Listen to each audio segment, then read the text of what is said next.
Hey everybody, Tom Salemi here of Device Talks. Welcome back to the Device Talks weekly podcast. This is a really stellar episode. I know you'll enjoy it. I hope you'll share it. A lot of great advice from our guest today, Holly Scott. She's vice president and senior partner at the Mullings Group. It's an executive search firm, and we talked. Well, Holly was kind enough to offer commentary through the Newmarker's Newsmakers. So she not only participated in the Newmarker's Newsmakers, but she was also our guest, and we talked to her about what folks can do specifically if they have been laid off from a medical device company, because this is Device Talks weekly podcast, but actually from any company. It's really great advice. So again, Holly stayed with us through the Newmarker's Newsmakers, covered a lot of ground, talking about a lot of different companies.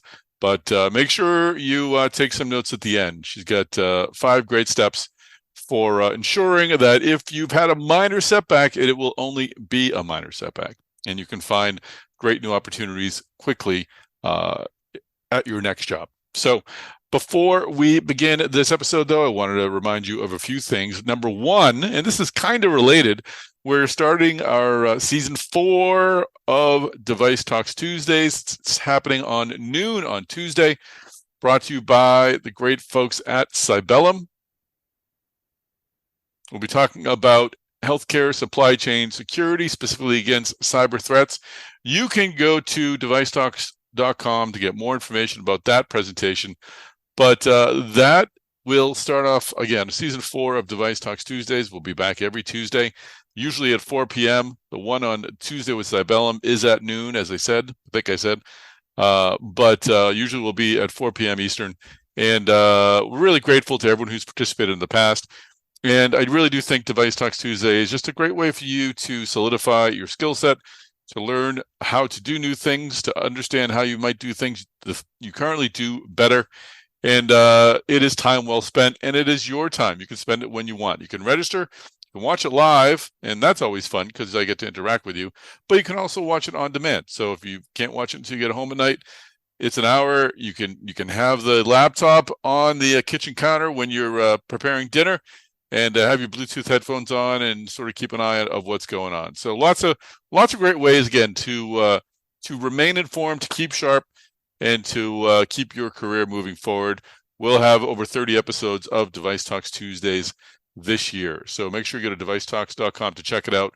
And of course, we want to meet with you in person at Device Talks Boston, which is happening on May 10th and 11th.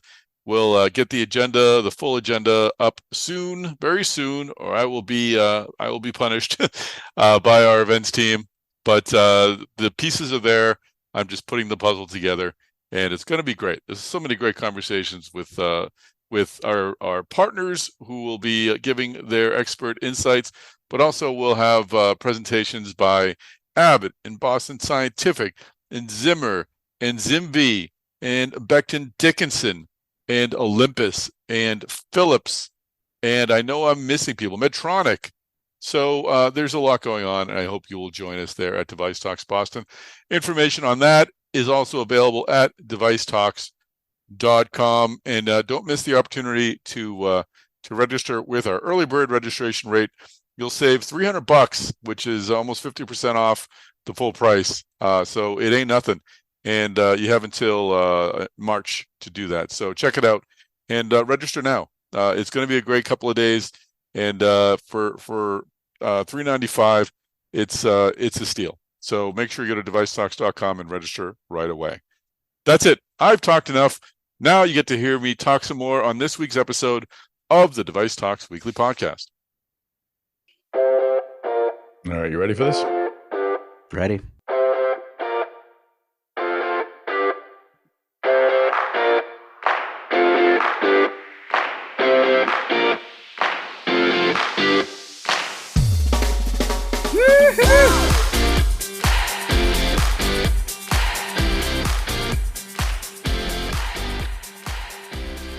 Chris Newmarker, how are you, sir? Good to be here, Tom. Good to be here. How are we feeling today? You weren't feeling too well yesterday.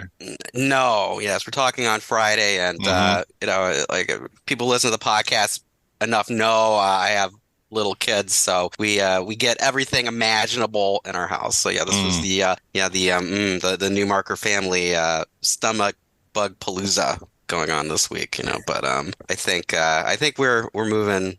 At least I've moved beyond now. Now there's others who Now you just have to take need care of help. everybody else, right? Yes, Yeah. yeah, we're moving into that. So Now I'll give you credit for your Ripken-esque approach. You were ready to do the podcast yesterday, but we decided let's just wait. I was like, yeah, I can do it, Tom. I can do it. I can do like no. It's like, yeah, you were bless you, Tom. Bless you for being like, no, dude, don't do that. Yeah, no. We need full Chris Newmarker, 100%. Yes. Go to 11 Chris Newmarker Yeah, for these podcasts. we don't want Yeah. there's some things we don't want on our podcast.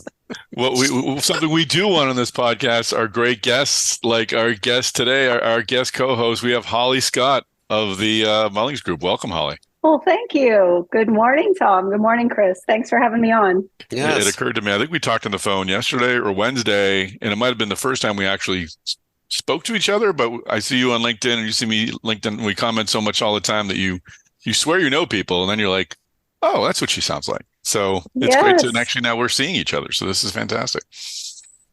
100% agree. There's some benefits of this video and virtual world we've been living in the last 5+ years or whatever, where we can kind of gain momentum on relationships. And by the time we actually meet in person, it's like, oh, I've known you for years. Exactly.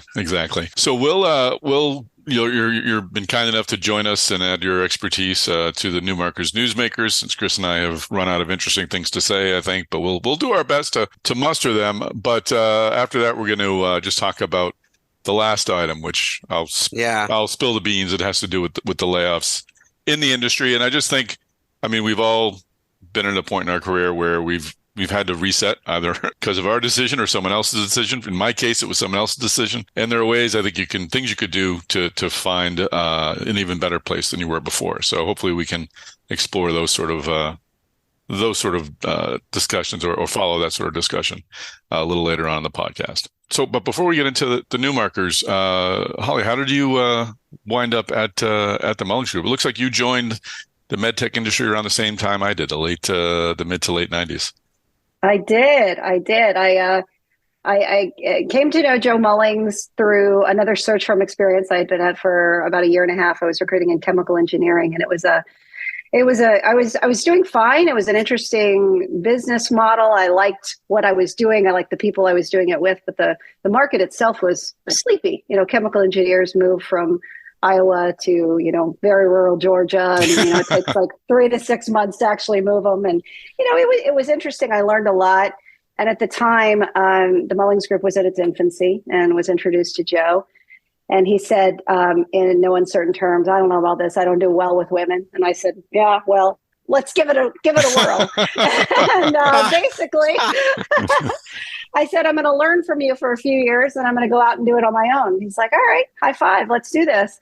And frankly, I've never stopped learning. We have built this incredible team and this incredible organization that supports something I'm passionate about, which is building young emerging medtech companies, life science companies. So haven't stopped having fun, haven't stopped learning, and we're just continuing to grow. So awesome. It's all great. That's what it's all about. Really is. Absolutely about being passionate and loving what you do. So when does I'm aware of groups like the Mullings Group now, but before I never really considered the role that search firms play in building a company. Are you brought in, and the answer is probably be both. Are you brought in to identify single senior position folks? Are you also brought in to say, look, we have to add 50 folks to R&D. We need your help to find people there. When is the Mullings Group and other groups like it sort of brought into to the company building process? Well, I'll speak to the Mullings Group because I think it's been organic and it's been what I know. And that has been both. Yes and yes. We're brought in for specific sniper C-suite hires, board roles, executive hires that are really critical or there's a specific skill set needed. However, with our growth and our history on the younger company side, we are now brought in and help map out what that organization needs to look like in order to meet the milestones and the endpoints that are required, valid, and critical in order for these organizations to be successful. So having conversations early and often, especially with young and new CEOs, new founders, new CTOs, new individuals who are doing this for the first time, and they're saying, wow, I've got this cool magical technology, but I have no idea how to get it through the FDA or how to get it reimbursed or how to get it paid for, or in the team to get us there. And oh, by the way, I don't have a lot of money,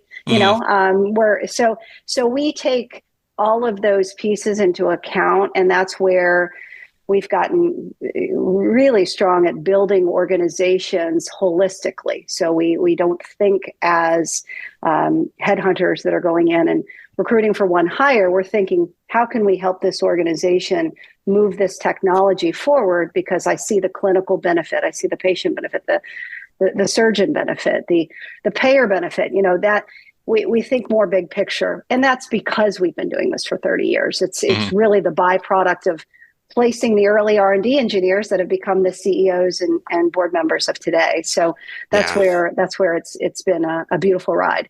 That's very cool. And I'm sure like Chris and I have been covering companies for a long time, and you'll see a company you wrote about when they just started, and then later on they're acquired or they did something awesome, and you have, we have absolutely zero ownership in that, but we like to say, well, that was cool. Like I wrote about their Series A. Now they've launched their product or they've been acquired. Do you have that same sort of, or a greater sense of ownership with some of these companies you're working with? Yes, that feeling it's the best. When you really see these companies become successful in their own right, and you think, man, I had a little bit to do with that. It's a great feeling. It's a great feeling. Yeah, Chris and I like to tell ourselves we do, but we know the truth. Yeah, I mean, we just wrote articles about them, but I would say, I mean, yeah, like it's always. I always just get this like positive, hopeful feeling of myself when I, talk to somebody who's, running a startup, because I mean, they're like beginning something, they're growing something. The flip side of it is a lot of them don't make it, but so when they do, you're just like, you're like, that's awesome. I spoke to so-and-so when they were just, starting out, and they were like sharing a cubicle and, somebody else's, offices or whatever, like working out of their house or whatever they had to do. And like now they're, they've built a, 20, 40, $100 million company. I mean, that's exciting. That's right. It is exciting. Yeah. And I think one of the nice vantage points I have is those organizations, which, let's face it, most of them don't make it as far as they initially think they're going to. I see the battle wounds and scars and the ability and that experience that they're able to build on. So maybe their first startup wasn't so great, but then they were able to take those lessons learned and go on and build on in their second, or be an incredible part of a big strategics team as they were looking at that particular market. Because from a career perspective, the lens is different, right. and success is not measured by exclusively outcomes. So so it's fascinating. That's right. And then you have the instances where you used to email the CEO directly, and now you're directed to their executive assistant because they're such big shots. And you're like, do you know how long I've been emailing this person? Right. Like, yeah. Now I'm getting executives. Like now I'm getting scheduled like any other person. I'm just chopped liver now. Come on. We know they're very, very busy. Like, oh no, they hired a PR person. No. All right, Chris Newmarker, let's roll out another less than I don't want to kill the messenger, Chris Newmarker, but a little happy would be nice. But let's roll into this week's Newmarkers. I know the Newmarkers Newsmakers. I wish it was more cheery, especially as our days get brighter. And I dream of the snow going away here in Minnesota. But no, it's been quite a week. Just so number 5 on the list, this is Baxter, appointing 3 executives, to lead, new groups that they are forming in the company as part of a reorganization. And that reorganization includes, the company last week said it was going to lay off up to 5% of their global workforce. Which, if you look at what the total headcount they had in the most recent annual report, that should be about roughly 3,000 people are getting let go over at Baxter. They're also spinning out their renal care and acute therapies units. So I mean, it's interesting. I mean, I still will stick by that. Like, I do not think that the layoffs we're seeing in medtech are as bad as what we're seeing in other industries Hmm. like high tech or the traditional media companies. I mean, Holly, I mean, any thoughts about what's going on over at Baxter? Well, it's Baxter as well as a number of other big strategics, Right. right? Really pulling back and focusing, and some of it is allowing them to use their capital without the big governance of the big parent and the impact on other businesses. So, business Yeah. wise, it could loosen up some opportunity. Again, coming from the career perspective, those that are within these young or within these more flexible, more nimble organizations may see their impact become greater, which could be beneficial, especially if they Yeah. have now some cash to make some additional bolt-on acquisitions, which I expect to happen as the year goes on. I mean, we are definitely in an M&A season. So yeah, it's for the people who are affected. We're going to spend some time on that, Tom, on, of course, on what to do. But Hmm. Yeah. that's a different situation. But for those who are currently within these organizations, try to focus on what's in front of you. Sometimes Yeah. the hype outside is distracting, and it could really incite some power in your role, in your organization, in your team. So it'll be interesting to see how that pans out in place. We were talking about sort of remaining optimistic early on, and you hear about the spinouts from Baxter and of course Embecta and of course ZimV, and there's been a number, Yeah. and A lot of Medtronic is spinoffs. spinning out. I like to think anyway that as these smaller companies, and you alluded to this earlier, Holly, get out there and get their footings and get in a position to grow, that this could actually lead to a bumper crop of smaller strategics that are going to be building through acquisition and innovation and really creating new opportunities. Is that pie in the sky, or do you see things similarly, Holly, in terms of having a number of independent, more independent players with management in charge who really have their hand on the steering wheel as opposed to just being part of a bigger ship? Definitely, the ability to move quicker and be agile and make decisions is the benefit. Let's also not forget it's a trend. There Yeah. will be, another few years, they're going to all be rolling up again. They're going to all be rolling up again, and it'll be another story. So this trend right now Hmm. that we can stay close to is these more agile organizations with cash to burn.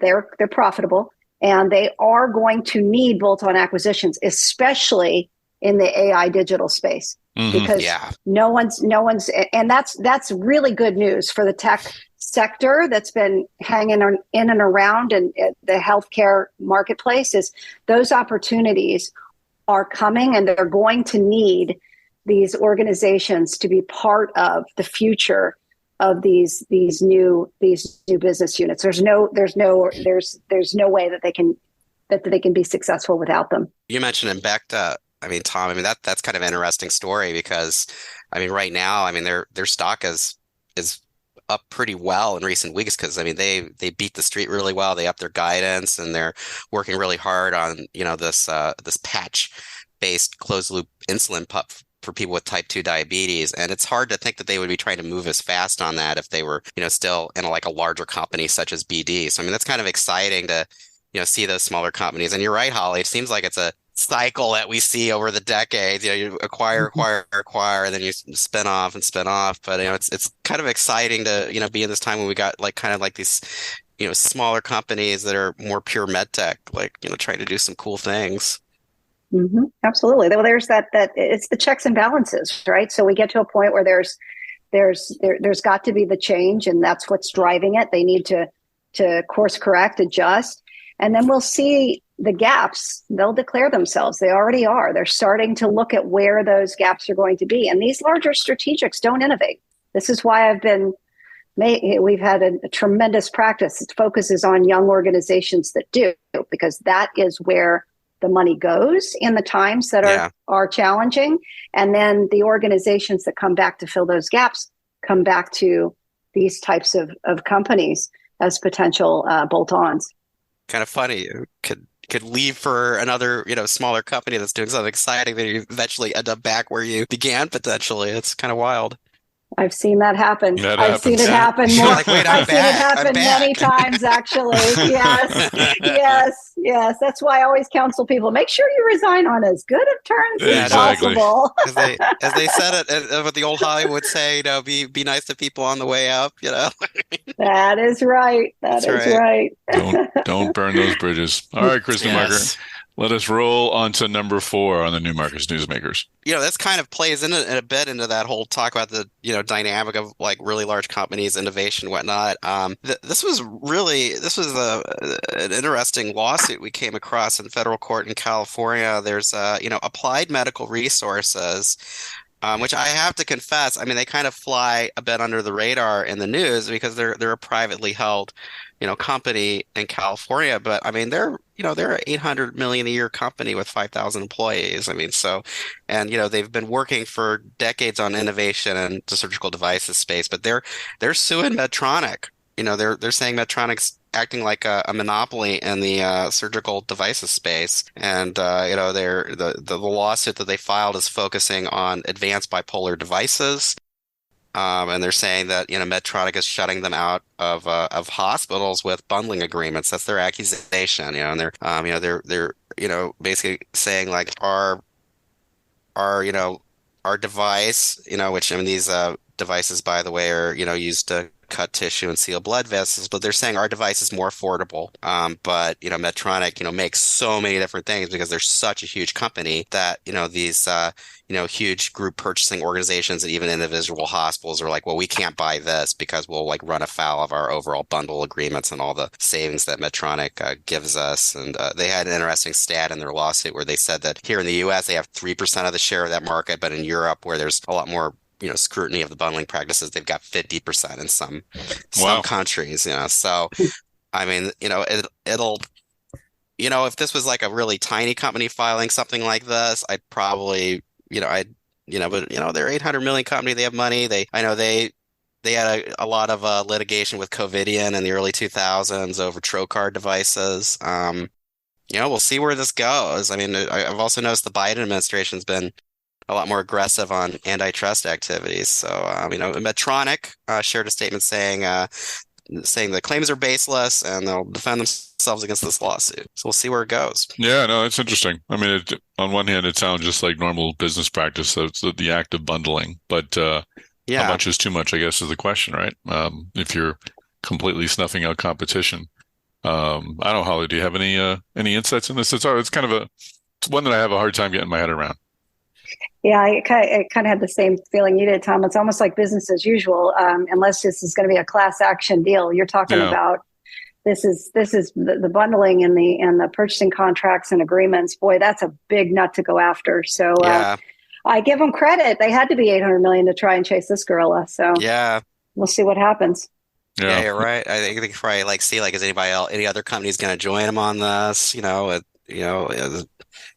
Is the DOJ going to join in on this, down the road? But yeah, it's got a lot of views on Mass Device when it hit onto the site, and we'll see where it goes. I was just thinking that there's a lot of talk about this, especially when it comes to commercialization strategy, because there's a huge concern about what really is going to happen to sales and sales strategy overall as we continue to move forward, where more control lays less at the hands of the surgeon and the actual clinician, and less at the hands of the device company that's actually driving it. I mean, gone are the days where you walk in and shake hands, take the doc to lunch, and expect to get sales. So much of this ties in. So this may actually open up a lot of very interesting discussions, because I'm sure there's a lot of antitrust issues going on at a smaller level that we haven't heard about.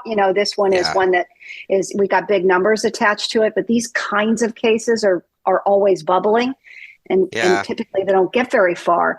But now with the momentum around the way purchasing decisions are made, it may be the right discussion at the right time, contrary to history.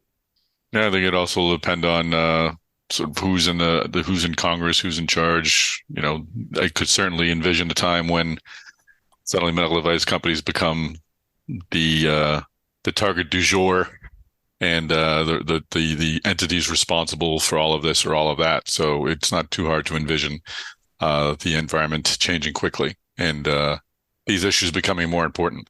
Yeah, I haven't researched it a lot at this point, but I in the lawsuit filing, they were kind of pointing to like some congressional hearings in recent years over group purchasing organizations. So of course we've got a Republican House now, but yeah, I mean it's interesting.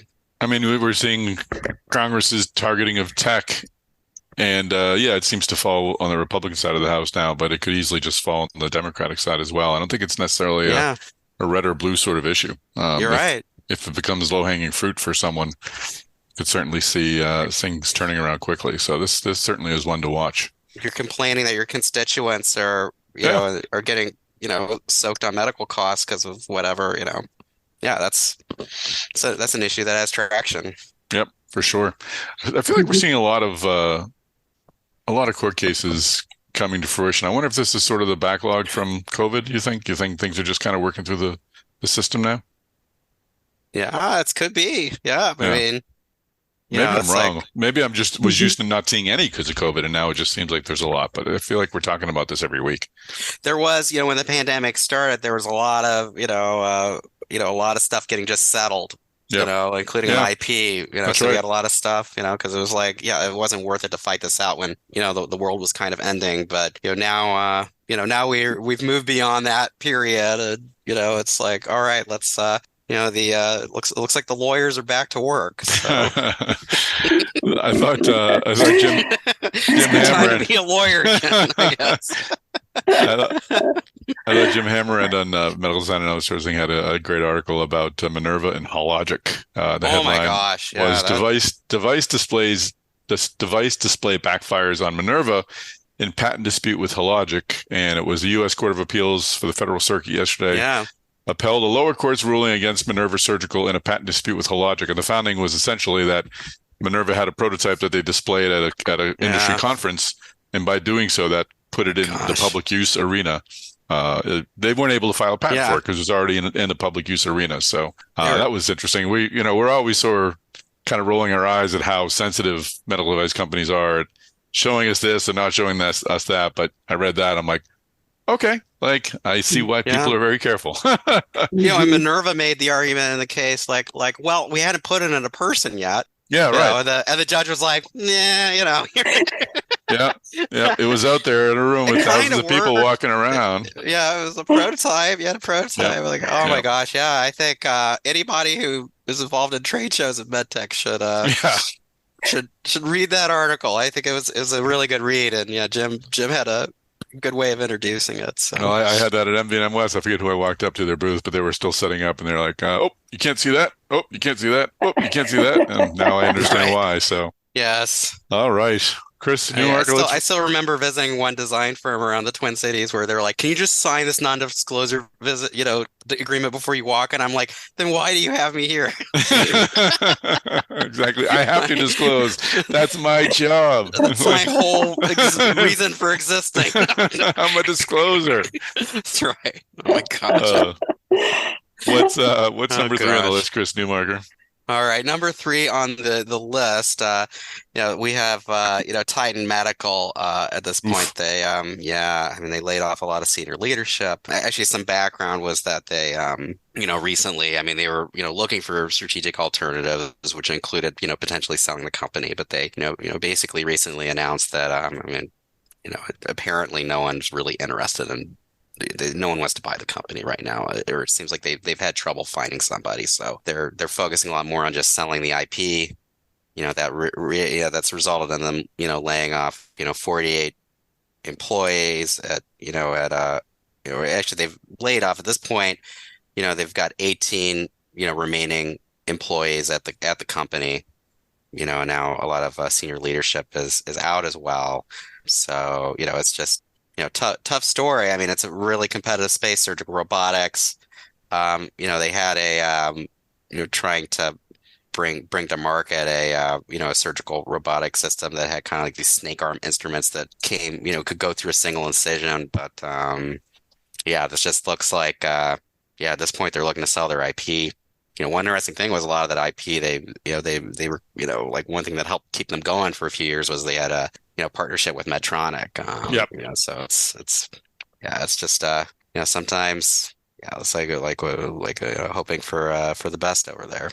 Yeah, I think at the time we had speculated maybe Medtronic would be a buyer, but then it occurred to me later on that if they were a buyer, I don't think it ever would have got to that public stage of them announcing they were looking for a buyer. So, Holly, what do you make of this? I mean, obviously, I think we're going to see some sort of shakeout on the surgical robotics side of thing. I don't know if this is that or if this is just something isolated to Titan. Well, I think it's a result of just an incredibly challenging market for robotics in general the last few years, and of course the pandemic didn't help, access to hospitals and everything else. But at the end of the day, when you're talking about these big capital expenditures that are changing clinical practice that has been done for years and years and years, you've got an uphill battle already.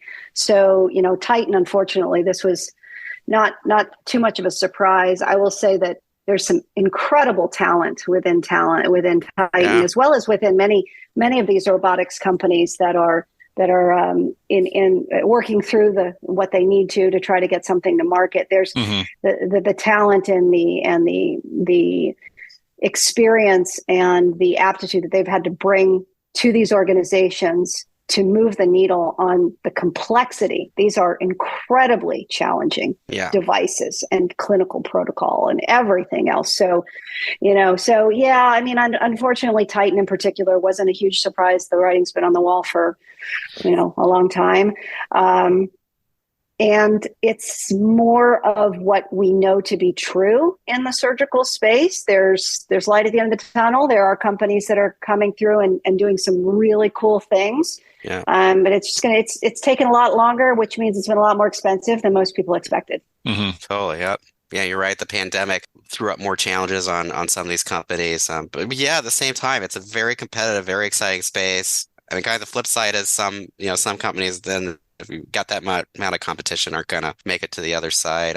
Another story we had in the past week was, Vicarious Surgical announcing layoffs. And in that case, it really seemed like the company is really like focusing on just, getting, I think a phrase their CF used, it was like focusing on getting the robot out the door. So it's kind of like they build up some extra things like in anticipation of eventually marketing, and they're kind of cutting back. But, the investors responded positively to that. They were like, okay, you're, like really trying to focus on what's important. And one interesting thing was when I posted it on LinkedIn, one of your colleagues in Ohio commented and was like, hey, anybody who's been let go over there, reach out to me, because I'd be interested, and it's true. I mean, people who join those type of companies, I mean, those are, some really, I think those are probably a lot of really cool individuals, because I mean, you're really excited about that space, and, you want to do the next big thing in it. So yeah, even being let go, you still have the experience. That's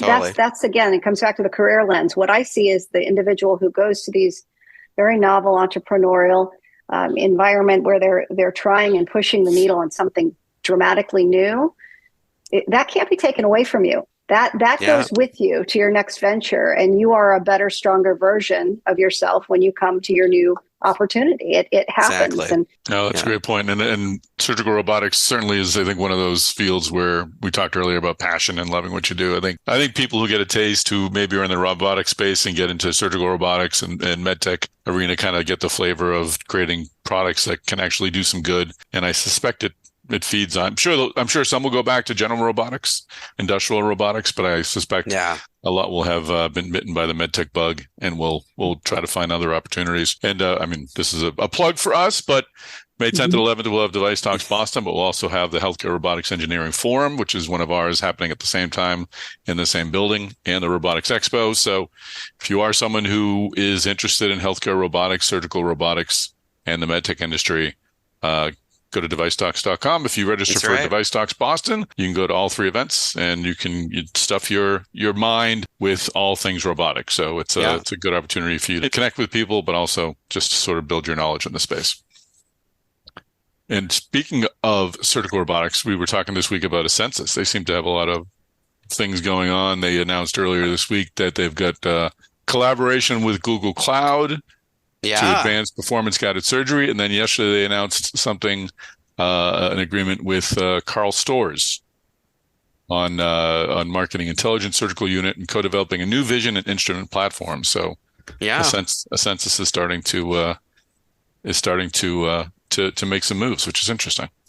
Yeah, I know. They were a company where you're like, oh, like, okay, they got their, their system, and they're kind of like, like, okay, you got one or two placements here for this year, or like what, where, now it seems like some stuff's breaking their way. So, Mhm. they just kept at it. So It's good to here's the hope, and that keeps going, because I mean, Yep. I know they, part of their strategy was kind of saying, look, we're incorporating AI, we're incorporating more. I mean, they've been really trying to innovate and, get kind of an edge there. So. And I give those companies credit. I think it's easy for us as reporters to kind of move on to the next thing if we've already reported on a company for a period of time. But it's easy for us to forget that there are still people going to work every day in those buildings and trying to move these Yeah, projects forward. So totally. good for them for keeping Yeah, after it, and it's something we'll definitely keep an eye on going forward. yeah, absolutely. All right, Chris Newmarker, what is number two? Right, number two on the Newmarker Number two on Newsmakers? the Yep. list, Medtronic again. I mean, this time it's that their Medtronic's Chief Human Resources Oh Officer, yeah. Carol Surface. She's she's leaving for Apple. She's going to be their first Chief People Officer, which actually my biggest surprise with that whole story was like that Apple hasn't had a people officer. I mean, they seem like such a company that's so like, big on their culture and who they are and stuff, but maybe just having larger than life CEOs was enough or something. But Yeah, that is shocking. You have to yeah, think there was some kind of changes there. yeah. So The biggest surprise for me was I was supposed to interview Carol Surface for the next Medtronic talks, and I got a cancellation notice you're 4 days like, before the interview. I'm like, what happened? And then I come to find out, oh, that's why. That would make perfect sense why she wouldn't want to be a Medtronic talk since she's now yes, working for Apple. So yes. I So wish I had done the interview just a couple of weeks earlier. It would have been a very women, popular episode, I'm sure. I know, right? Like if the news gods had just smiled down on you more, Tom, but I I know. it's They smile enough upon me, Chris Newmarker. they do. I'm a blessed man. I'm Yes. a blessed man. I can't complain. So Holly, what do you take? I mean, we've seen Medtronic sort of beef up its HR. We're seeing Apple now. I mean, is there more of that going on at larger companies, or more attention to people? Is this part of a larger trend, or just something that's happened? There's a couple interesting things here with this one in particular. So HR in general is in companies that are forward thinking is becoming more of a proactive vehicle. Historically speaking, HR has been reactive, keep everyone out of trouble, keep them on the rails. And now we're Tell us seeing our more of copays. this. What is my copay again? Exactly, more defense versus offense. But this move is, I'm not at all surprised. Apple has been tapping high level individuals out of Medtronic out of the medtech industry for many years.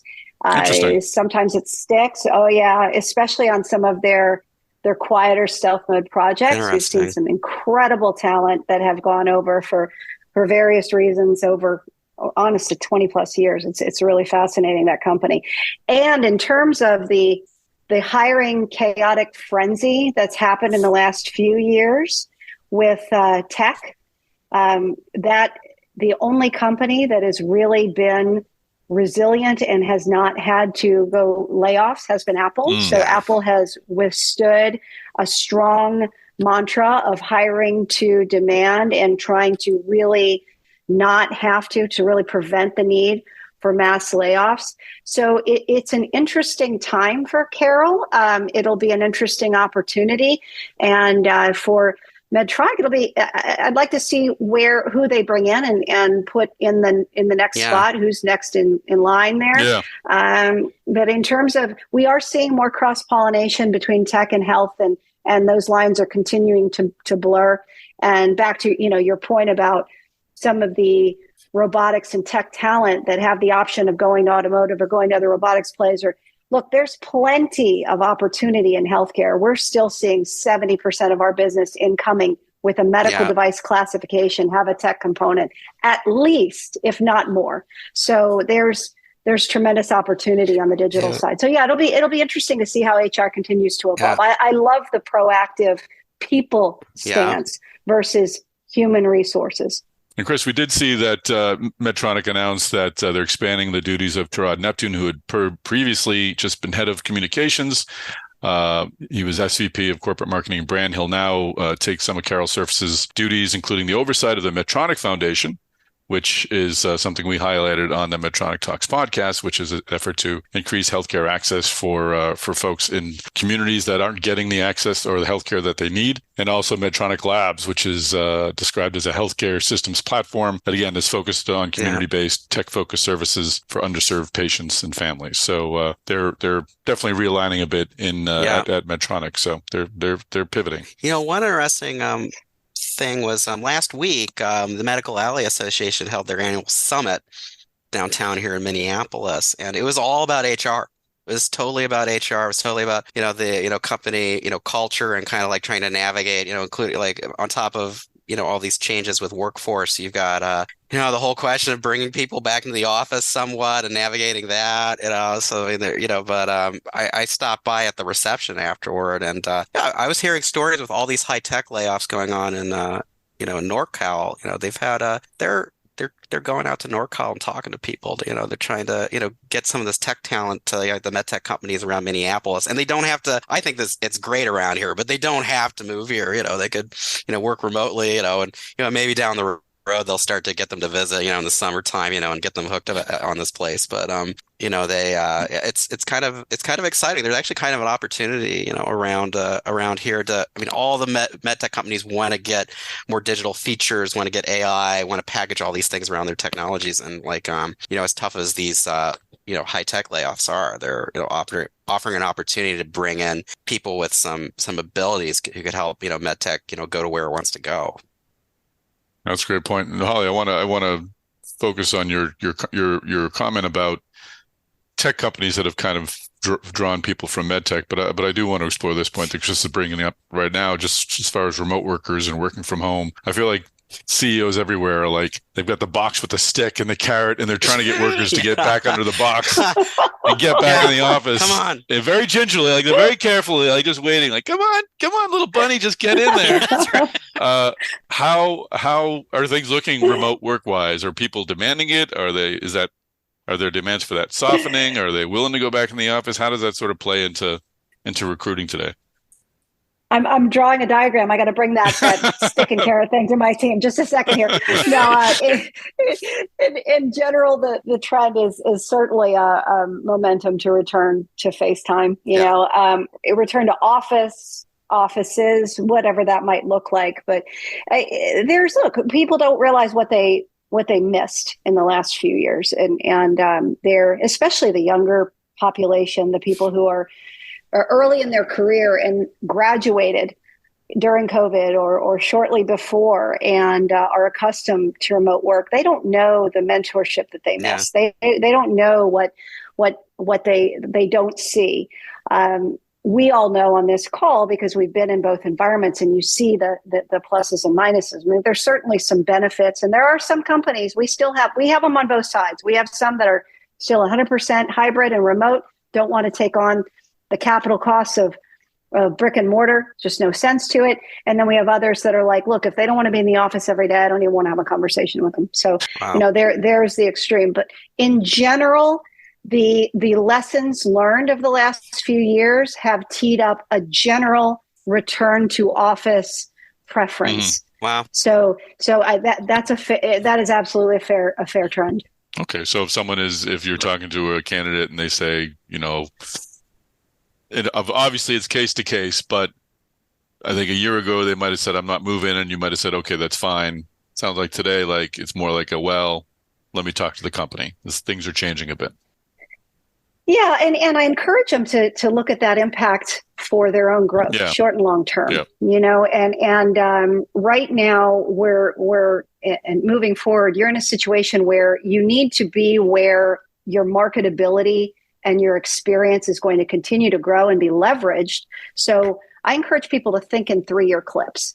If I go here for 3 years, even though you don't have to leave at year 3, people tend to start thinking about their next move, internally or externally, after 3 years. So if you're sitting out and you're going to either hold on for your remote opportunity. You're essentially a paid sniper. You're there to execute on a function. And as long as you're executing on your function, you're going to get paid for it. It's not as if you're not going to have a job. You may or may not have a job, but you want to think bigger than that. Yeah. What else are you being exposed to? What else are you adding to your career toolbox that can be beneficial for you downrange? And if you're really adamant about most things, including where you're going to work, you're going to limit yourself. So, yes, some clients are saying, look, they got to be back in office. And some individuals are saying, no, I'm not going to do that. And the discussion is really around, okay, just understand that if this is where you're taking a hard line, there are some things that you're not even going to see that are going to happen in the market. Yep. Especially in the market where we're at right now, where supply and demand are starting to balance again. That's a great point. And I love the 3-year clip notion. I certainly applied that in my 20s when I was moving from newspaper to newspaper. You're always looking for the next opportunity. Chris, I'm sure you were the same way. Yeah. Like, why would I move here? Oh, it's a daily. Oh, it's bigger. Oh, I'm covering this. I'm covering that. I got away from that in my 30s and early 40s. Now that I'm in my 50s and I have fewer clips left, I'm definitely like thinking like every year, like, okay, where does it get me a year from now, 2 years from now, 3 years from now? And I kind of wish I had held on to that in my 30s and 40s. You have kids, you get distracted. It's natural. But I think it's good advice to always be thinking in shorter time spans. Don't just expect that you're going to be in this place forever. Because things, as we're going to talk about today, certainly change. With the tech conversation, it was a great point because we've talked about Verb on this broadcast before and Verily and where that went. Amazon, I want to say, hired people and then unhired them. How do you sort of, if someone is in medtech and they're looking to join one of these medtech companies and they're talking to you about it, how do you pitch that? Is that something that they should be excited about? Is it something they should be cautious about? How do you sort of see the medtech to tech crossover? So tech to medtech or medtech to tech? I was thinking medtech to tech. So someone going Medtronic to Apple. But if you want to talk both ways, that's fine. But how does that, has that generally been something that has been a good move for someone to leave medtech to join a tech company? On the surface, I think very cool. You're working at Apple, you're all set, but maybe not. Maybe they're kind of out of the medtech streams and they kind of miss opportunities and they have a harder time finding things back. I guess overall, how does that transition work for folks? Well, I'll speak more to what I've done more frequently, which is move people from tech to medtech. Okay. The reason being is especially, well, you mentioned Verb. So we were hired by Verb before they were Verb. They were, name and idea out of J&J and Google. We were, I don't know, Joe will tell you, employee number 5, 6, 7, whatever we were. We were part of the early days when we were building, and we had this incredible task to go out and lift an organization with 100 plus tech hires in the most competitive place in the country, the Bay Area of California, wanting the most sophisticated skill sets that the marketplace could offer. Oh, by the way, you can't talk about the robot. And oh, by the way, we can't pay tech dollars. We're not going to be as competitive as Netflix and Facebook and all of this. So when going into this market, we really had to dial into the mission. And when you're working with an organization and you're working with a team that understands that the psyche of an engineer is they want to typically build, make an impact, scale. Now, if you're sitting at Netflix and you're getting excited because you're putting out a gaming app every 6 months, you're probably not going to be the person that's going to be attracted and courted to a medtech play. We all know that it's a lot more rigor and intricacies in order to get a product over the finish line. But there's a significant population that says, you know what, Disney's not doing it for me, Facebook's not doing it for me, social media. I'm excited about making a clinical impact. So the message to them at the time was, look, as you're crossing over, we're not taking away what you've gained in tech. What we're offering you is an opportunity to see the world and gain experience in an entirely different area. So you're taking your tech skills and adding to that in the medical domain. And if a few years from now you decide that you want to leverage that back to another tech play or to an aerospace play or to a general automotive play or something, you certainly can do that. I mean, we were pulling people from Tesla, we were pulling them from NASA, we were pulling them from all walks of technology to come be part of this particular project. And the experience that they gained over the next few years, they were able to leverage wherever they went. Because what you learn in those experiences, when you show you can cross over, and this would go for someone who goes from medical to tech as well, you show that you have a range of aptitude when it comes to what you can learn, what you can absorb, what you can take on, what you can accomplish. That is not, it's just not there. You're not demonstrating it when you stay within one swim lane your entire career. That versatility is highly attractive, especially in future leaders, because you think differently. Mm-hmm. You start pulling from different areas of your background that you say, oh, this was really a phenomenal learning lesson that I got over at Tesla, and I want to bring it to this particular robotics place. So there's lots of opportunity to be gained. And let me be clear on something. When I talk about career moves, I don't consider a move to J&J, Medtronic, Boston Sci any safer nor riskier than I do a startup. Because in the small companies, you see the writing on the wall. Mm-hmm. You know when your company's bank account is low. You know when the clinical didn't go as expected. You know when your CEO is nutty and not able to close money. You see what's going on.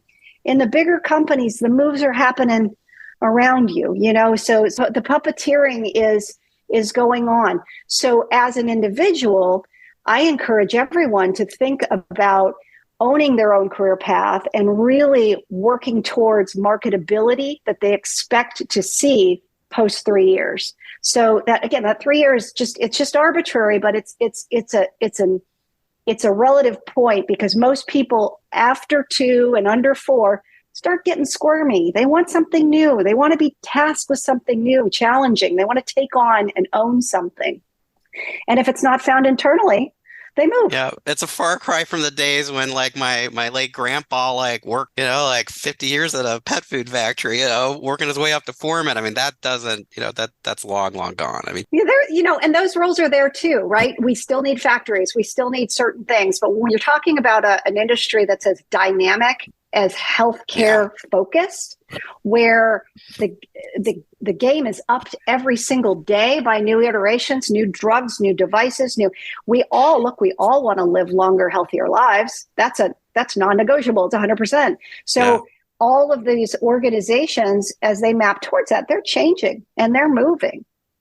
Absolutely. No, that's a great point. I the one true time I was blindsided was my company, my already medium company was acquired by a bigger company, and I thought, oh, we're all set. We got the resources, and they did. They just laid off the entire team that they acquired because they wanted to use their own resources. And I remember getting that phone call, and I was like, "Are you kidding me?" But I was working, to your earlier point, I was working remote.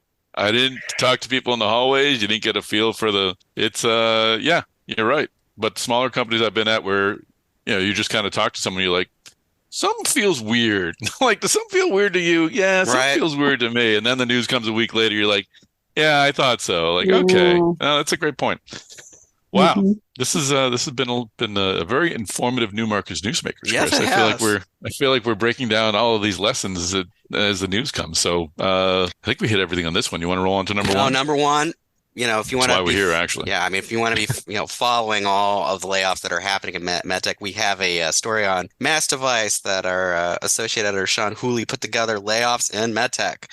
These are the companies that recently reduced their workforce, and you can, go through the whole list. I mean, by our count, for reporting since the middle of last year, it's more than 16,000 jobs in the space. And frankly, I'm sure we're missing other things. I mean, there've been some ongoing layoffs at some big companies restructuring, but as far as the announcements, like the things that we've caught, in our reporting. There's a good list here of, all the everything that's going on here. Yeah, we've got 3M, Ackley, Ambu, Baxter, Butterfly, Illumina, Pear Therapeutics, Philips, Retractable Technologies, Surgalign, Surmotics, Titan, which we've talked about, Venus Concept, Verily, which we've talked about, and Vicarious Surgical, which we mentioned earlier. Frankly, out of the 16,000, 10,000 are at Philips, and that's actually. And we've talked about that. Very special. Yes, we've talked about that. A huge respiratory devices recall they've had. That's just been terrible. So, other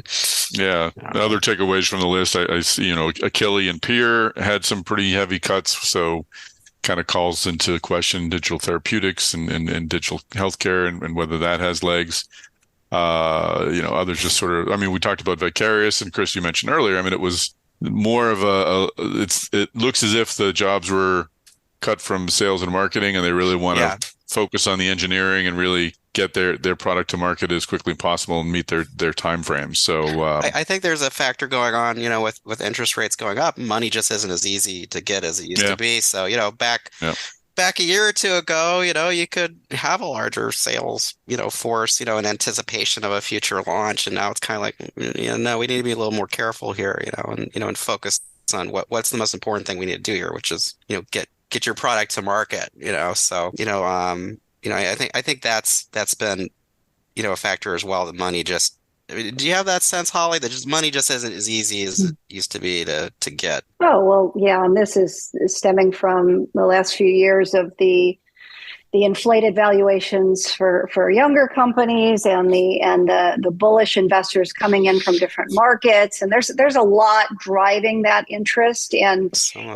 creating this. Yeah. Creating this.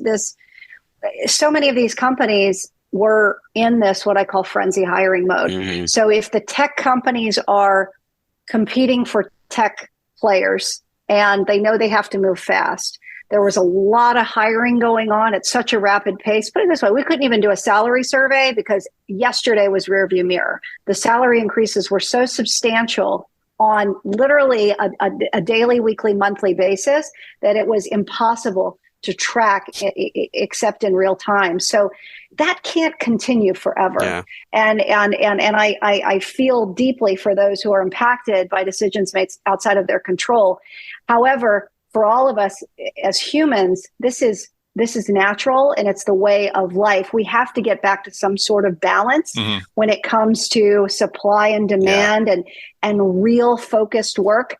A lot of this common theme in these companies is real focused work that is taking all the maybes and the stealth projects that they were working on or maybe had ideas on and focusing on what's today and doubling down. So in principle, it doesn't have to be a bad thing. Yeah. It really does move towards where a healthier balance lies. And the good news is the job market was so hot. I think people who let go in this, it kind of feels that if you can land somewhere else cool right now. It's not. It doesn't feel like it's a situation like when I first moved to Minneapolis, I took a reporting job here the day I was offered the job the day before Lehman collapsed. Like I was like, wow, I'm moving to a new job. Like while the world, like the economy is ending. That was a tough. I'm glad I was able to ride it through there for a few years during that recession. I just don't have those vibes right now that we're like in that type of situation. Yeah, how do you do this, Holly? Is this we've got all the numbers on a document. If you hold them all up together, even though a lot of them are from Philips, it looks like a lot. But does this, and you kind of alluded to this, does this just feel like sort of a natural part of the process, and will those folks who have been displaced will be reabsorbed back into the industry? Yeah, I mean, there's two sides to it. The macro side is this is normal and a balancing. I don't know can I use the word normal anymore? Do we even know what normal means anymore? As long as you don't put new before, let's just say normal bites. Yeah. But in general, this is expected. Let me put it that way. This is expected, and at the end of the day, we have a market that continues to 100% of us want to raise human health. So healthcare is going to always be an area of core focus. And the challenge in our world today then is we have the macro conditions that are going on. And then each of us individually are bombarded with information that we're not asking for on a minute-to-minute basis from the phone, from whatever it is. And most of it, unfortunately, it sounds like terrible news. Sounds like the world is going to be turned upside down. But there's tremendous money that is going into resourcing and driving technologies and giving access globally to healthcare. So keep your eye on the ball. Keep your eye on the ball. That's definitely going on. And like you experienced, no matter what's going on in the world, the impact to the individual is different. Unemployment's at 3.4%. Okay, we're not talking about the forecast is like 500,000. It's what I'm saying. Let's seriously. I think we just have to check ourselves and ensure that we try and stay focused on what is most important to the individuals that are impacted. I see you as Kevin Bacon in Animal House. Please remain calm. Everyone, just please. But let's talk about the macro. I agree with you 100%. Let's go to micro. I mean, Sure. We've all been in position. I mentioned I got laid off in 2014. I was kind of not happy about it, but I was done with writing. I wanted to do something different, but I didn't have the courage to give up my, to your point, quote unquote, steady paycheck, which proved to be very unsteady. And I used those months to be really selective. I think I probably could use them a little more effectively, but I had never done that before. I think I'm not asking for this, layoff gods, but if it were to happen again, I think I'd have a plan. But what someone who on a micro level, who has been one of the thousands that have lost their job, maybe they want the same job they had before, maybe they didn't. What's a good process for them to go through right now to sort of to make sure that their next step is the right step? Sure. Yeah. No, happy to address this because this is important. I don't want to minimize the emotional impact. I know it is, of course, absolutely gutting. It's absolutely gutting, and people who go through it have a certain period where they need to grieve.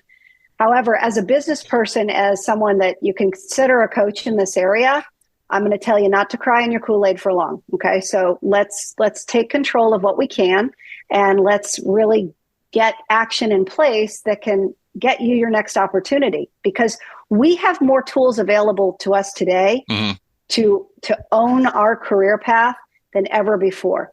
LinkedIn is an amazing asset. It's the first time in all of our lifetimes that you can actually actively look for a job while your boss sees it every day and not be outed. It's amazing. I'm being social. I'm just being social.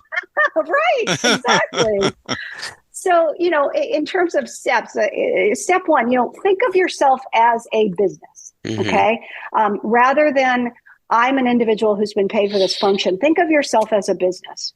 I am a director of marketing, and I have been leading products that are specific to cardiology for the last 5+ years. This is what I do. This is the value I bring to the market. I understand this particular segment. And now we want to create our business plan. What is our mission? What do we want to do again? And I want you to take this exercise. Day one, cry. Day two, get to work. And day two is where you're going to really focus on, here's what I do well. And ask yourself, but also ask people around you.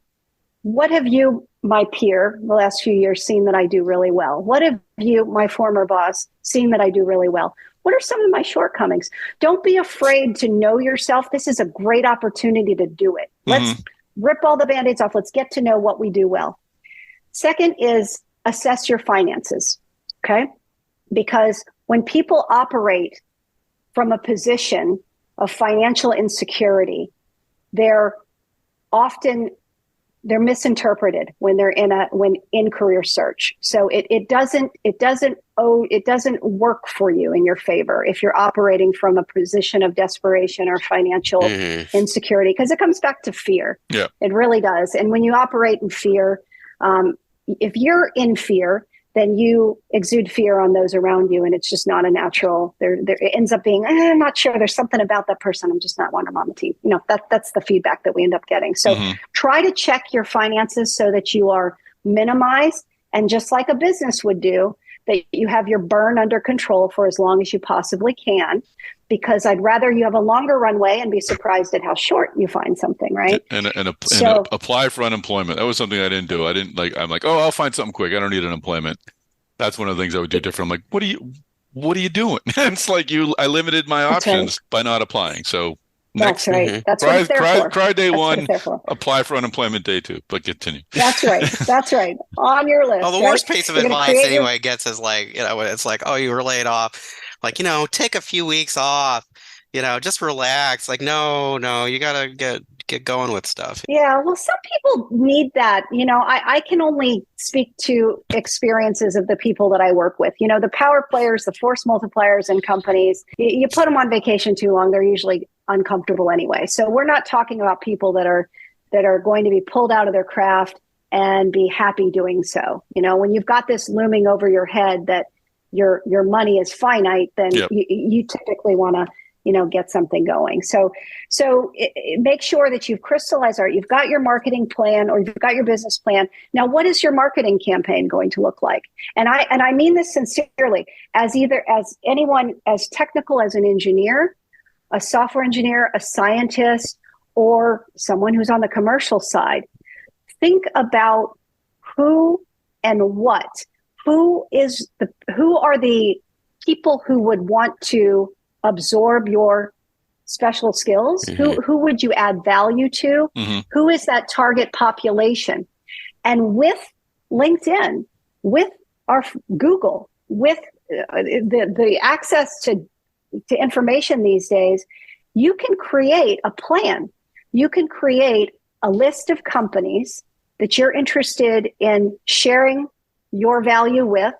You can find out who the key stakeholders are around your role. If I'm a director of marketing cardiology, I can find out who the VPs of marketing are in every major minor cardiology company. That's the easy part now. Keep an organized track of your activity there. So you have your list, and then you're going to reach out. You're going to ask to connect on LinkedIn with a well thought out message. Hey, we share industry contacts. We're in the same industry. Would love to connect with you. Once you connect with them, you have access to an email. You can email them directly with a great to meet you. Thank you for the connection.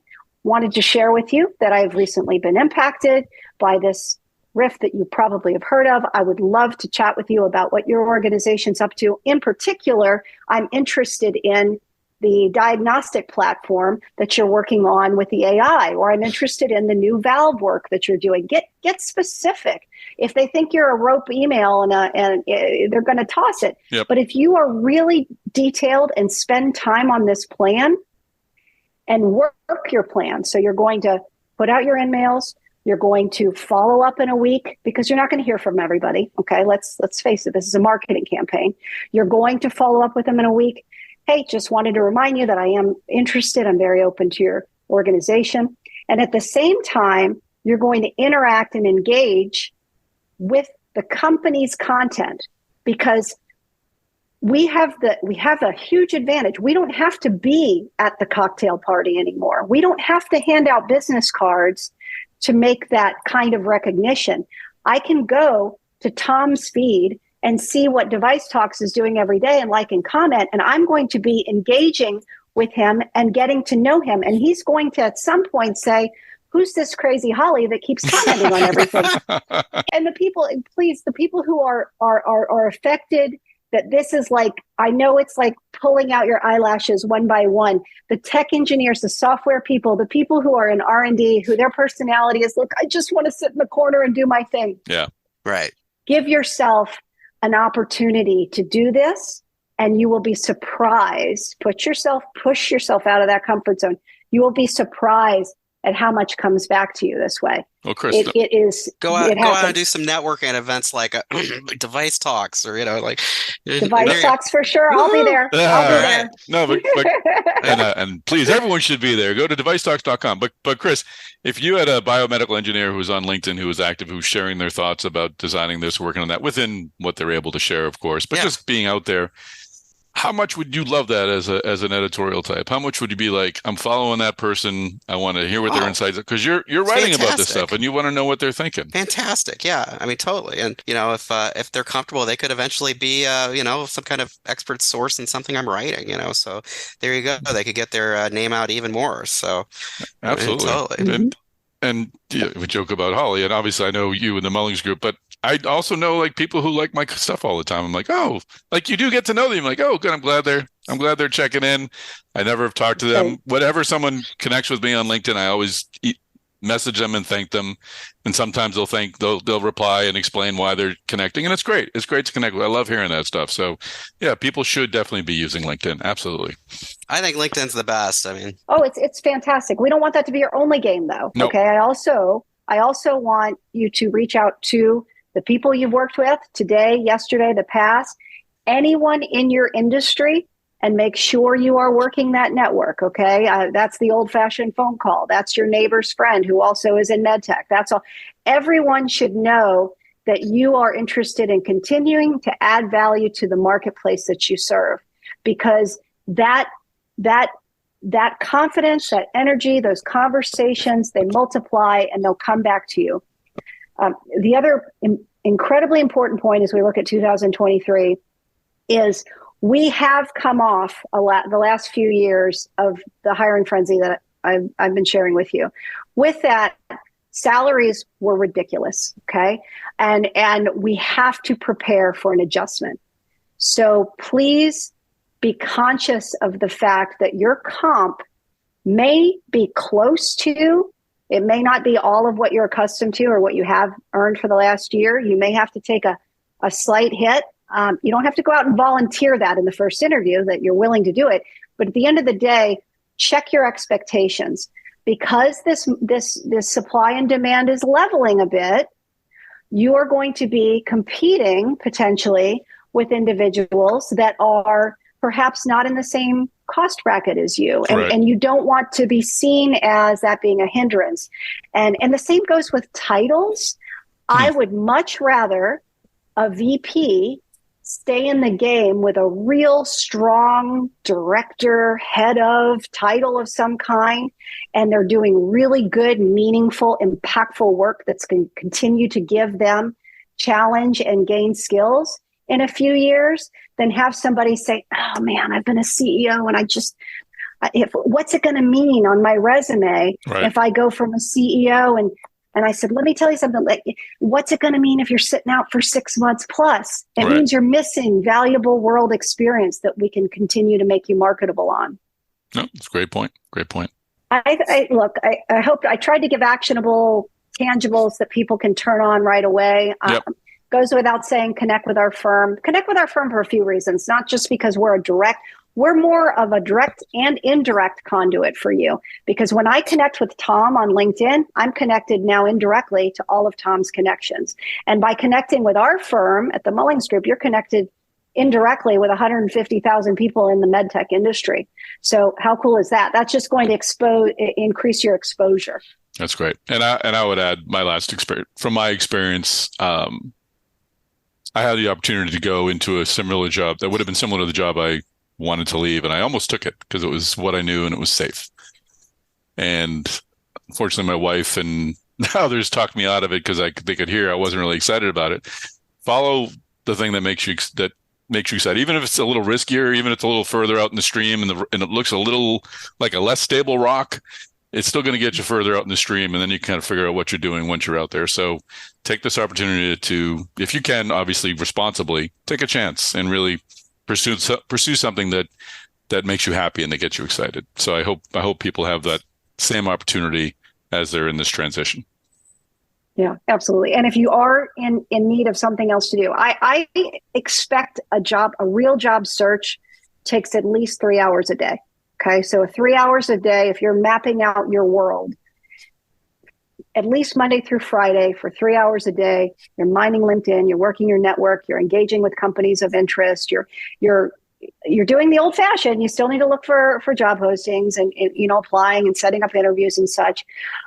Try to give yourself some time to check out as well. because if you are monopolized with job search all the time, that 3-hour window, after 3 hours, go do something else. It's a great time to volunteer. It's a great time to, and you can volunteer with organizations that'll keep you in the game too. Mm-hmm. Okay. So you can stay in healthcare, you can stay current. It's a great time to take a class. It's a great time to up your skills, up your game, evolve. Let this opportunity create a more empowered and a stronger career person for your next opportunity and moving forward. I trained for my first half marathon. I had a lot of opportunities to run, so it was great.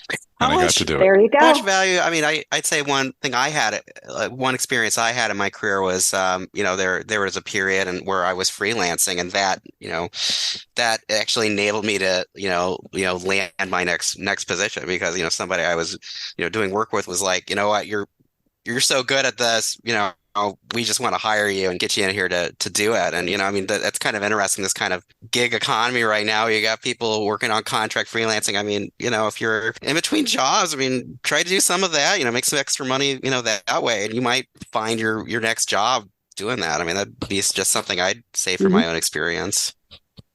Oh, it's huge. I'm in the process of an executive close at a C-suite level role.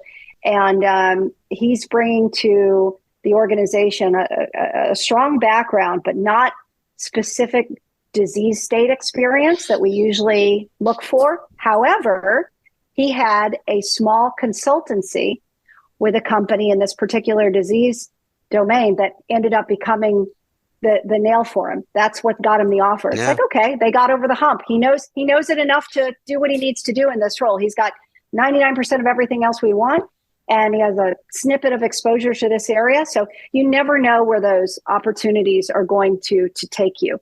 So if you have an opportunity to learn and continue to grow and flex the muscles that you built so far, keep it going. Keep it going. Yeah, great stuff. All right. Well, we've taken a lot of your time. This topic is a good one, and I hope people have found it informative. Holly, you mentioned LinkedIn. You mentioned social media. How can folks find you out there in social media land? Oh, well, definitely LinkedIn. Holly Scott, the Mullings Group. It's holly@mullingsgroup.com. Very easy. We're on Instagram. We're doing the usual channels, but yeah, LinkedIn is our biggest hub. And I'm looking forward to seeing everybody at the show in May. Yeah, Device Talks Boston, May 10th and 11th. And you have quite the media empire there at Mullings Group. You've got a couple of podcasts of your own, right? Give us the names. We do, yes. So I have a lot of fun with Tech Talks. Tech Talks is the latest one where I invite my C-suite founders, typically, that are coming in and talking about their latest and greatest innovation. And then I also have one called The Power Curve, which allows individuals to reflect on where they've been and how they got to C-suite, and helping to offer advice and insight to those who are climbing the ladder in their years. I love focusing on those critical moments in life when you choose path A or path B. So good stuff. Very cool. Chris Newmarker, where can folks find you out there? Hey, you can find me on LinkedIn, Chris Newmarker, just like a Newmarker. Always happy to chat. All right, and I'm on LinkedIn as well. Tom Salemi, Salemi. I'm kind of back on Twitter again at Medtech Tom. I'll just keep it to Medtech stuff or complaining about the Red Sox. But there's a lot to complain about there. Anyway. You still doing Wordle, Tom? I'm still doing Wordle, but I'm not posting my results anymore because someone knew my first word guess and they were using it to improve their chances at it. And darn them. And plus, I just got tired of posting. But yes, I'm still doing Wordle and still enjoying it. So, Chris Newmarker, what do you want folks to do with this podcast? Hey, you got to like, follow, subscribe. That's right. Like, follow, and or subscribe to the Device Talks Podcast Network. You will get Device Talks podcast, Device Talks weekly podcast every Friday. Intuitive Talks, we'll have an episode of that coming out very soon. Stryker Talks, a couple of weeks for the next one there.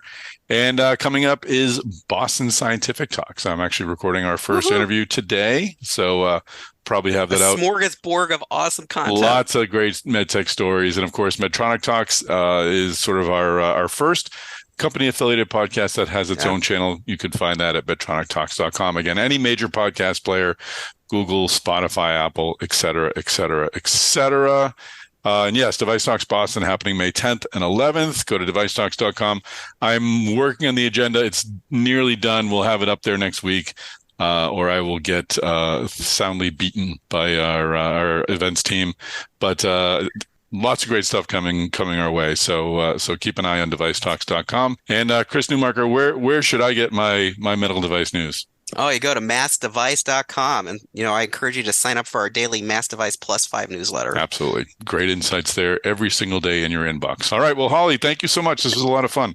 Thank you, guys. It was great. I really enjoyed it. Well, definitely. This is awesome. Definitely have you back. All right. And thanks everybody for really useful advice. I hope we were able to help out some people during these times. Likewise. Absolutely. Yeah. All right. And thanks everyone for joining us on this episode of the Device Talks weekly podcast. Take care, everybody. Bye-bye.